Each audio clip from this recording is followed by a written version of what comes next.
Hello friends, आपका स्वागत है पहलवान गुरुदीन ग्रुप ऑफ कॉलेज के यूट्यूब चैनल पर। मैं प्रोफेसर रंजना श्रीवास्तव, पहलवान गुरुदीन महिला महाविद्यालय से मैं एक बार फिर उपस्थित हुई हूँ समाजशास्त्र का नया टॉपिक लेकर। यदि आपने हमारे चैनल को सब्सक्राइब नहीं किया है तो प्लीज़ सब्सक्राइब करें और उसके बगल में दिए गए बेल आइकन को ज़रूर प्रेस करें ताकि हमारी सभी नई वीडियोज़ की नोटिफिकेशन सबसे पहले आप तक पहुँच सके। चलो दोस्तों, आज हम लोग चर्चा करेंगे बीए फाइनल ईयर द्वितीय प्रश्न पत्र से, यानी बीए तृतीय वर्ष द्वितीय प्रश्न पत्र से। टॉपिक का नाम है सामाजिक सर्वेक्षण। आज हम लोग इस वीडियो में सामाजिक सर्वेक्षण का अर्थ, परिभाषा, प्रकार और उद्देश्य के विषय में चर्चा करेंगे। आइए जानते हैं सामाजिक सर्वेक्षण का अर्थ।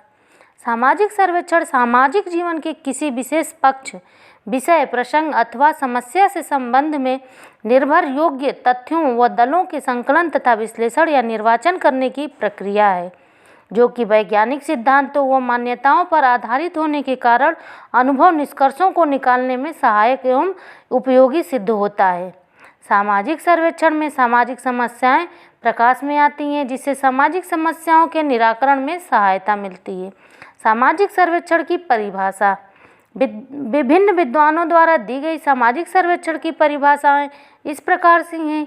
मोजर के शब्दों में समाजशास्त्रियों को सामाजिक सर्वेक्षण को एक तरीके और अत्यधिक व्यवस्थित तरीके के रूप में देखना चाहिए, जिसके द्वारा कि अध्ययन की खोज, उसके चारों ओर प्रत्यक्ष अध्ययन, विषय से संबंधित आंकड़ों को सम्मिलित किया जाता है ताकि समस्या प्रकाश में आए और अध्ययन योग्य विषयों के संबंध में सुझाव प्राप्त हो सके। बर्जेस के शब्दों में एक समुदाय का सर्वेक्षण सामाजिक विकास एक रचनात्मक योजना प्रस्तुत करने के उद्देश्य से किया गया उस समुदाय की दशाओं और आवश्यकताओं का वैज्ञानिक अध्ययन है।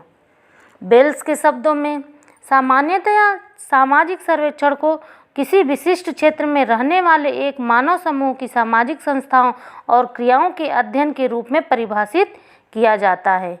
H.N. मोर्स के अनुसार संक्षेप में सामाजिक सर्वेक्षण किसी एक सामाजिक परिस्थिति, समस्या या जनसंख्या के परिभाषित उद्देश्यों के लिए एक वैज्ञानिक तथा व्यवस्थित रूप से विश्लेषण करने की एक पद्धति है। सामाजिक सर्वेक्षण के प्रकार। पहला, सामान्य या विस्तृत सर्वेक्षण। इसका क्षेत्र विस्तृत तथा जनसंख्या विशाल होती है। इसमें संपूर्ण समुदाय का अध्ययन किया जाता है। ये इकाइयाँ बहुत दूर दूर तक फैली होती हैं।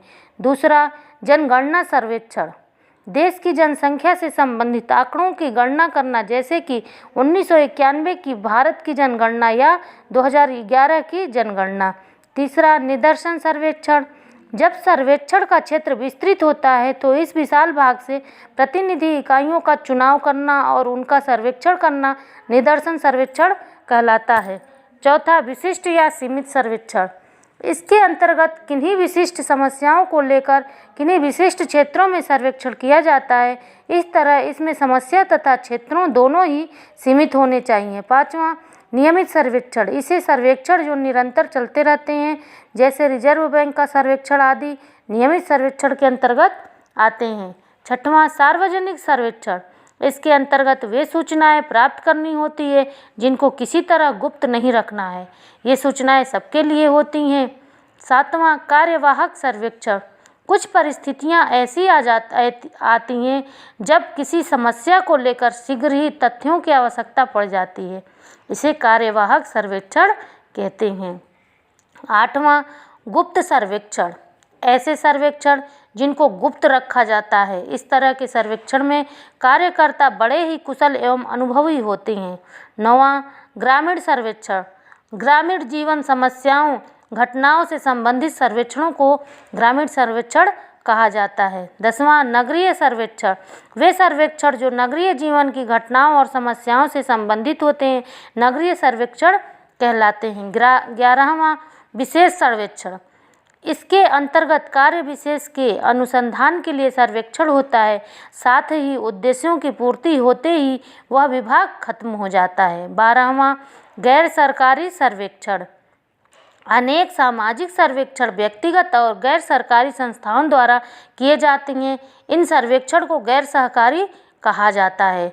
13वां, अर्ध सरकारी सर्वेक्षण। कुछ सर्वेक्षण अर्ध सरकारी होते हैं, जैसे नगर पालिका। 14वां सरकारी सर्वेक्षण। अनेक सर्वेक्षण सरकार अपने स्वतंत्र विभागों के माध्यम से करवाती है, जैसे अशिक्षा, बेरोजगारी, कृषि आदि से संबंधित सर्वेक्षण। 15वां मौलिक सर्वेक्षण। जब कोई क्षेत्र में कोई जानकारी बिल्कुल नहीं होती है तो उस पर किया गया सर्वेक्षण मौलिक कहलाता है। इसके अंतर्गत सारा कार्य सर्वेक्षणकर्ता को मूल या नवीन ढंग से शुरू करना होता है।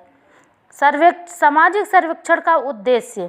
ज्ञान की प्रत्येक शाख का कोई न कोई अपना महत्व या उद्देश्य जरूर होता है। सामाजिक सर्वेक्षण शोध की एक विधि है। इस विधि का भी एक निश्चित उद्देश्य है। सामाजिक जीवन के विविध पहलू हैं। इन विविध पहलुओं में से कुछ ऐसे हैं जिनका अध्ययन सामाजिक सर्वेक्षण के द्वारा ही संभव होता है। सामाजिक सर्वेक्षण के उद्देश्य इस प्रकार से हैं।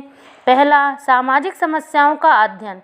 जीवन में अनेक समस्याएं ऐसी होती हैं जिनके बारे में स्वयं हमें जानकारी नहीं रहती है। कुछ समस्याओं के मूल कारणों का ज्ञान भी हमें नहीं रहता है और इसलिए ये जीवन के लिए अभिशाप बन जाती है। सामाजिक सर्वेक्षण सामाजिक जीवन से संबंधित सामाजिक समस्याओं का अध्ययन करता है।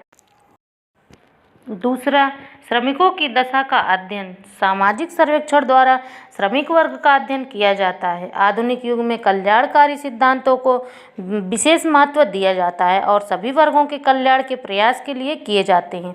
श्रमिकों के कल्याण के लिए भी अनेक प्रकार की योजनाओं का निर्माण किया जाता है। ये योजनाएं तब तक सफल नहीं हो सकती हैं जब तक श्रमिक वर्ग के जीवन और समस्याओं की वास्तविक जानकारी न हो। सामाजिक सर्वेक्षण श्रमिकों द्वारा की गई वास्तविक ज्ञान प्राप्त किया जाता है।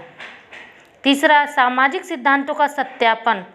सामाजिक तथ्यों के परिवर्तन के कारण सामाजिक घटनाओं के संबंध में जिन नियमों और सिद्धांतों का निर्माण किया जाता है वे गतिशील हो जाते हैं, परिवर्तित हो जाते हैं। इसलिए प्राचीन नियमों की परीक्षा करने की आवश्यकता का अनुभव किया जाता है। चूँकि सामाजिक सर्वेक्षण अनुसंधान की एक प्रणाली है, अतः इसके माध्यम से सामाजिक नियमों के सत्यापन की जाँच की जाती है। चौथा, सामाजिक तथ्यों का संकलन। सामाजिक सर्वेक्षण का मौलिक उद्देश्य यह है कि इसके माध्यम से सामाजिक जीवन से संबंधित तथ्यों का संकलन किया जाता है। सामाजिक जीवन के विविध पहलू होते हैं। इस पद्धति के द्वारा समाज की संरचना और क्रियाओं का अध्ययन किया जाता है। साथ ही सामाजिक जीवन से संबंधित सूचनाएं एकत्रित की जाती है। पांचवा, सूचना प्रदान करना। मोजर जी कहते हैं कि अधिकांश सर्वेक्षणों का उद्देश्य किसी व्यक्ति को सूचना प्रदान करना होता है। वह व्यक्ति सरकारी विभाग का हो सकता है जो यह जानना चाहता हो कि भोजन पर कितना व्यय करते हैं, अथवा व्यापार से संबंधित हो सकता है जो यह जानना चाहता हो कि लोग कौन सी प्रक्षालक सामग्री का प्रयोग कर रहे हैं, या फिर वह कोई अनुसंधान संस्थान हो सकता है जो वृद्धावस्था की पेंशन पाने के लिए करों की स्थिति का पता लगाना चाहते हों। धन्यवाद दोस्तों, नमस्कार।